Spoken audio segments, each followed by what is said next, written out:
السلام علیکم ناظرین، سلطان محمد کی نئی ایپیسوڈ میں خوش آمدید۔ ایپیسوڈ کی شروعات میں دوغان بھاگتے ہوئے قرارگاہ میں زینل کے پاس آتا ہے اور کہتا ہے زینل کیا ہو رہا ہے؟ تو زینل کہتا ہے محمود پاشا پہ وار ہوا ہے آقا۔ یہ سن کر دوغان غصے سے کہتا ہے لانتی، پھر تم یہاں کیا کر رہے ہو؟ اقدامات کیوں نہیں کر رہے؟ سپاہیوں اقدامات کرو، اقدامات کرو، سلطان کے خیمے کی طرف چلو۔ یہ کہتے اور سنتے ساتھ ہی دوغان سپاہیوں کے ساتھ سلطان کے خیمے کو حصار میں لے لیتا ہے۔ اگلے لمحے سلطان اپنے محافظوں کے ساتھ خیمے سے باہر آتے ہیں اور گرجتے ہوئے کہتے ہیں کیا ہو رہا ہے؟ مگر اس سے پہلے کہ کوئی جواب دیتا، شہاب الدین پاشا زخمی محمود پاشا کو لے کر خیمے سے باہر آتے ہیں۔ یہ منظر دیکھ کر سلطان کی نظریں وہیں ٹھہر جاتی ہیں۔ شہاب الدین پاشا چلاتے ہوئے کہتے ہیں صبر کریں محمود پاشا، صبر کریں، برداشت کریں، آپ بچ جائیں گے۔ سلطان ایک دم سے آگے بڑھتے ہیں اور ان کے پاس آتے ہیں، پھر سپاہیوں سے کہتے ہیں جلدی کرو، جلدی کرو، اقدامات لو، لے جاؤ انہیں، لے جاؤ۔ یہ سنتے ساتھ ہی سپاہی محمود پاشا کو خیمے کی جانب لے جاتے ہیں۔ پیچھے پیچھے سپاہی بساط کی میت کو لے کر باہر آتے ہیں۔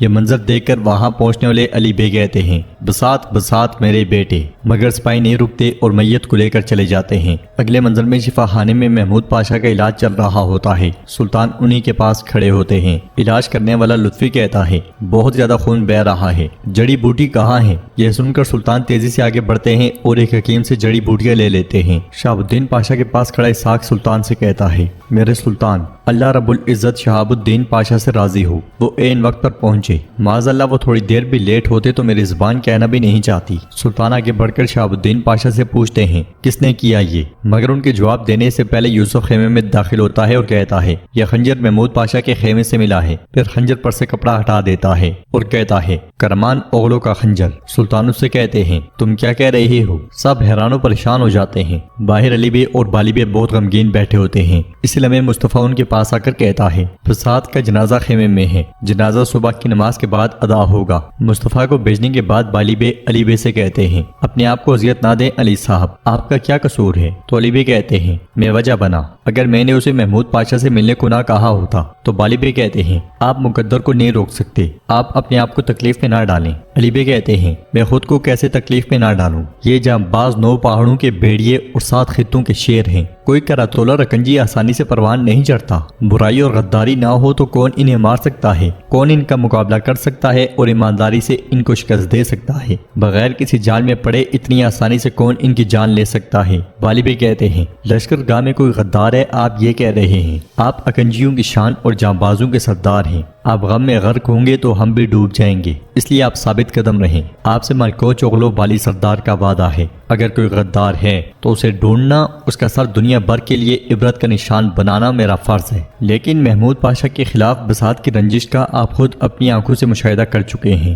اگر وہ غصے میں وہاں گیا ہوا تو؟ علی بے کہتے ہیں آپ کہہ رہے ہیں کہ وزیراعظم پاشا نے اپنی زندگی کی جدوجہد کے دوران ایک اکنجی کو خنجر مار دیا؟ ہاں۔ دوسری طرف ہم دیکھتے ہیں کہ گھنے جنگل میں ولاد نے کرمان کے ایلچی اور اس کے سپاہیوں کو بھی مار دیا ہوتا ہے، وہ انہیں ایک گڑھے میں رکھتا ہے اور ان پہ مٹی ڈال دیتا ہے، ساتھ میں کہتا ہے سب کچھ میرے بھائی محمد کے لیے ہے۔ ناظرین اس کے بعد ہم دیکھتے ہیں کہ صبح کے وقت علی بے بساط کی میت کے پاس موجود ہوتے ہیں اور اس سے پیار کرتے ہوئے کہتے ہیں میرا نیلی آنکھوں اور سفید چہرے والا بہادر، تم نے ہمارے وقار کو ٹھیس نہیں پہنچائی، مٹی بھی تمہیں تکلیف نہ پہنچائی۔ یہ کہتے ساتھ ہی علی بے اسے غسل دینے لگ جاتے ہیں، پھر اس کا کراتولر کا بیج سینے کے ساتھ لگاتے ہیں اور بہت غمگین ہو جاتے ہیں۔ دوسری طرف لطفی محمود پاشا کے پاس بیٹھا ہوتا ہے کہ اسی لمحے ولاد وہاں داخل ہوتا ہے اور پوچھتا ہے کیا حالت ہے لطفی حکیم؟ ولاد کے جوتوں میں لگی ہوئی مٹی دیکھ کر لطفی پوچھتا ہے خیر ہو ولاد تیپش، تمہارے جوتے پر گندگی کس لیے ہے؟ تو ولاد کہتا ہے یہ چبوک کی وادی کچھ دنیا جیسی نہیں ہے، ہر جگہ کیچڑ ہے۔ لطفی کہتا ہے تم نے جوتے کو داغدار کیا ہوا ہے، اندر بھی کیچڑ ہے، جو نہیں جانتا ہوگا وہ سمجھے گا کہ تم نے قربانی کی ہے، قربانی کو ذبح کر کے اسے مٹی میں دفن کر کے آ گئے ہو،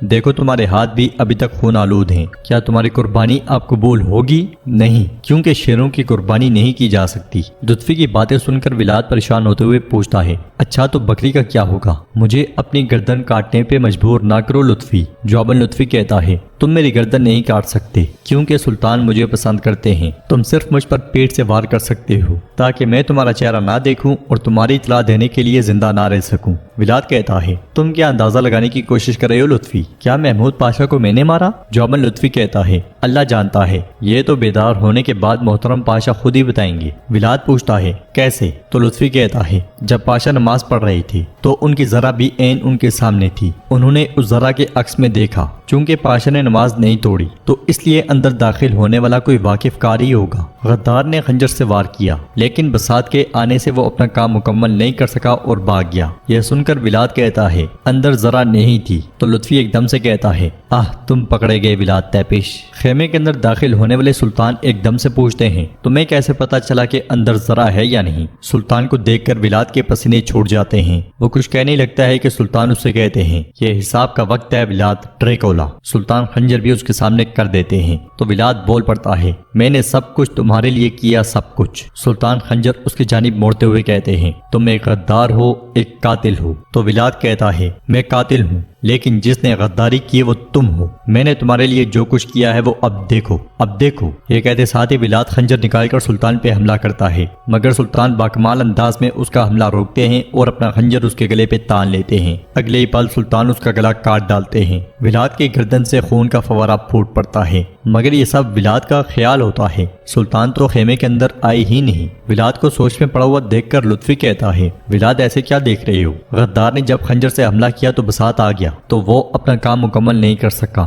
ولاد کہتا ہے مجھے امید ہے فوراً سے پہلے پاشا ٹھیک ہو جائیں گے تاکہ میں خود ان کے قاتل کو مار سکوں۔ اگر کسی چیز کی ضرورت ہو تو میں یہیں پہ ہوں لطفی۔ یہ کہتے ساتھ ہی ولاد چلا جاتا ہے اور لطفی کہتا ہے یہ آدمی شیطان ہے، شیطان۔ اس کے پاس زہر جیسا دماغ ہے، میں رجال میں نہیں پڑا لیکن اگلی بار ضرور۔ باہر بساط کا جنازہ تیار ہوتا ہے، تمام پاشا اور سپاہی صف بصف کھڑے ہوتے ہیں۔ اس لمحے سلطان مصطفیٰ کے ساتھ جنازہ گاہ پہنچتے ہیں۔ آگے بڑھتے ہوئے مصطفیٰ پوچھتا ہے محمود پاشا ٹھیک ہو جائیں گے نا بابا؟ یہ سنتے ساتھ ہی سلطان اس لمحے کو یاد کرتے ہیں جب ان کے پہلے وزیر اعظم جاندارلی پاشا کو کچھ دنیا میں پھانسی دی گئی تھی۔ اس خیال کی یاد آتے ساتھ ہی سلطان کی آنکھیں دھندلا جاتی ہیں۔ مصطفیٰ پوچھتا رہتا ہے مگر وہ کوئی جواب نہیں دیتے اور جنازے تک جا پہنچتے ہیں اور وہاں کھڑے ہو کر دعا مانگتے ہیں۔ پھر پلٹتے ہوئے علی بے سے کہتے ہیں بہادر کی نماز جنازہ کی امامت بہادروں کے سربراہ کو کروانی چاہیے علی صاحب۔ سلطان پیچھے ہٹ جاتے ہیں اور علی بے آگے بڑھتے ہیں اور سب سے مخاطب ہوتے ہوئے کہتے ہیں اللہ کے لیے نماز، رسول اللہ صلی اللہ علیہ وسلم کے لیے درود، میت کے لیے دعا،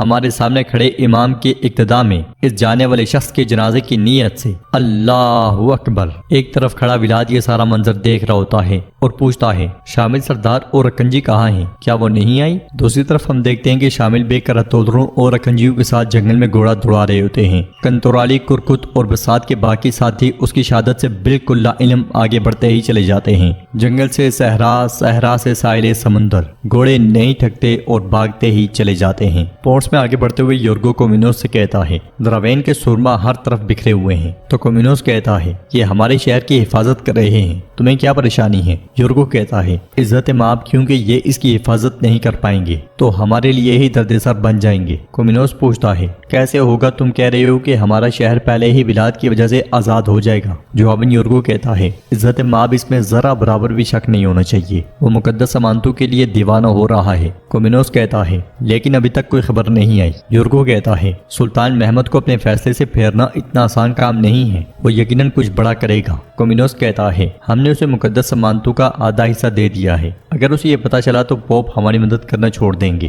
اصل میں اس وقت یہ لوگ ہمارے لیے مسئلہ کھڑا کریں گے، سب کچھ سامنے آنے سے پہلے ولاد کو یہ معاملہ حل کر لینا چاہیے۔ یہ کہتے ساتھ ہی وہ دونوں آگے بڑھ جاتے ہیں۔ ادھر انقرہ میں ہم دیکھتے ہیں کہ زینل اور اس کے ساتھی پھانسی گھاٹ پہ کھڑے ہوتے ہیں کہ اسی لمحے دربان کی آواز کے ساتھ ہی سلطان وہاں پہنچتے ہیں۔ آگے بڑھتے ہوئے زگنوس پاشا کہتے ہیں میرے سلطان اپنے آپ کو پریشان نہ کریں، محمود پاشا بہت بہادر ہیں اور میں نے علاقے کے تمام بہترین حکیموں کو۔ سلطان انہیں وہیں پہ روکتے ہیں اور چلاتے ہوئے زینل سے کہتے ہیں زینل میں نے تمہارے سپرد میں جان کی تھی، میں نے تمہیں قرارگاہ کی حفاظت کی ذمہ داری سونپی تھی، ذمہ داری امانت ہے، تم امانت کی حفاظت ایسے کرتے ہو؟ یہ کہتے ساتھ ہی سلطان اسے ایک زناٹے دار تھپڑ دے مارتے ہیں اور پوچھتے ہیں اس غفلت کی قیمت کون ادا کرے گا؟ کون؟ تو پیچھے کھڑا دوغان کہتا ہے ان کا آغا یہاں ہے۔ یہ سنتے ساتھ ہی سلطان زینل کو دھکیلتے ہوئے دوغان کے پاس جاتے ہیں اور کہتے ہیں خبردار مجھے سمجھانے کی کوشش مت کرو دوغان، دستے کو تیار کرو، ان ایلچیوں کو ڈھونڈو ورنہ میری تلوار تم سب کی گردن پہ ہوگی، سنا تم نے؟ تم سب کی گردن پہ ہوگی۔ یہ کہتے ساتھ ہی سلطان خیمے میں چلے جاتے ہیں۔ پاشا بھی غصے میں دوغان کو دیکھتے ہوئے چلے جاتے ہیں